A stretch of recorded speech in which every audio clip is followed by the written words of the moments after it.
മൂന്നാം വട്ടവും ഇടതുപക്ഷ മുന്നണി ഗവൺമെൻറ് നമ്മുടെ സംസ്ഥാനത്ത് അധികാരത്തിൽ വരും എന്നതിൻ്റെ തെളിവ് കൂടിയാണ് ചേലക്കരയിലും. പാലക്കാട് ഇപ്പോൾ ഒന്നും പറയാൻ പറ്റാത്ത സ്ഥിതിയാണ്.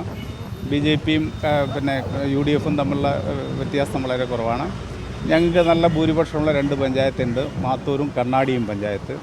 ആ പഞ്ചായത്തിൽ അത്ഭുതം സൃഷ്ടിച്ചാൽ ഇടതുപക്ഷ ജനാധിപത്യ മുന്നണിക്ക് പാലക്കാടും വിജയിക്കാൻ കഴിയുമെന്നുള്ള പ്രതീക്ഷയാണ്. ഭരണവിരുദ്ധം ഇല്ലല്ലോ. ഭരണവിരുദ്ധത പറഞ്ഞുണ്ടാക്കുന്നതല്ലാതെ ജനങ്ങൾക്ക് ഫീൽ ചെയ്യുന്നല്ലോ. ജനങ്ങൾക്ക് ഭരണത്തിൻ്റെ നേട്ടം അനുഭവിച്ച ആളുകളെല്ലാം ഇടതുപക്ഷ ജനാധിപത്യത്തിനോടൊപ്പം അണിചേരുമെന്നുള്ള കാര്യത്തിൽ സംശയമില്ല. ചേലക്കരയിൽ വിജയിച്ചില്ലെങ്കിൽ രാഷ്ട്രീയ വിജയമല്ല എന്നാണ് UDF നേതാക്കൾ തന്നെ പറയുന്നത്. അപ്പോൾ അവരൊരു വലിയ രാഷ്ട്രീയ പരാജയത്തിലേക്ക് കാര്യങ്ങൾ പോകുമെന്നാണോ? അത് അവർ നിശ്ചയിക്കണം. രാഷ്ട്രീയ പരാജയമാണോ വിജയമാണോ എന്നൊക്കെ നമുക്ക് തെരഞ്ഞെടുപ്പ് കഴിഞ്ഞതിന് ശേഷം ചർച്ച ചെയ്യേണ്ട കാര്യമാണ്.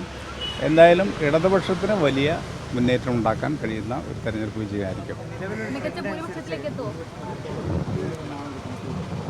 ഇപ്പോഴത്തെ ട്രെൻഡ് അനുസരിച്ച് 10,000-ലധികം ഭൂരിപക്ഷം വരാൻ സാധ്യത.